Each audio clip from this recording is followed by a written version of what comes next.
বলা হয় পাবলিক সেক্টরে 6 লক্ষ পদ এখনো খালি আছে।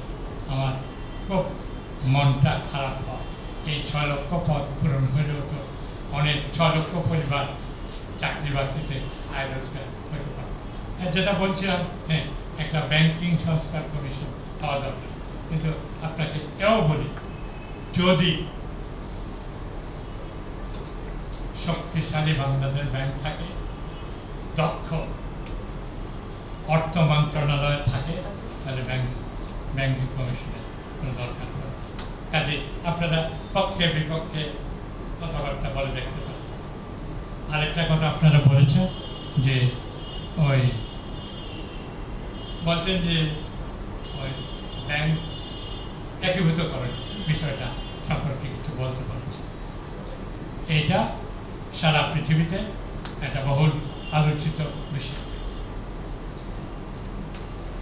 একটু ইতিহাস বলি।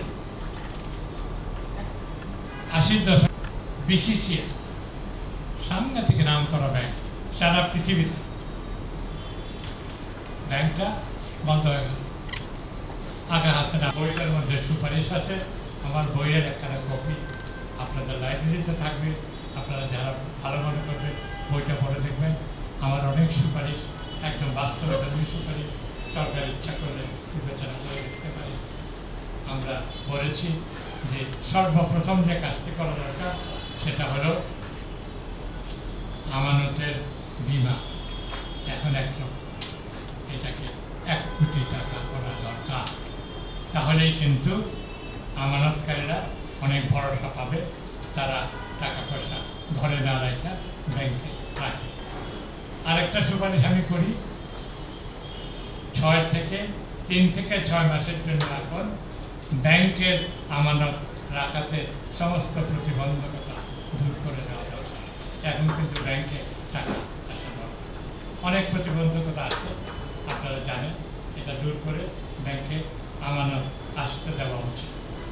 আমি সবিনয়ে বলবো, সব এর ব্যাপারটা আমি প্রকাশ্যে সমালোচনা করেছি, আর করার দরকার নেই। এটা বোধহয় না করা ভালো। ব্যাংকের মার্কেট বা একীভূত করা আমি বলেছি সারা পৃথিবীতে আছে, কিন্তু এইটা খারাপ ব্যাংককে ভালো করার একমাত্র পন্থা নয়। কাজেই বাংলাদেশ ব্যাংক, সরকার, আপনারা মিডিয়া, আপনারা কিন্তু বিকল্পগুলো চিন্তা করেন। বিকল্প কি? এই দেশেই বিকল্প হয়েছে।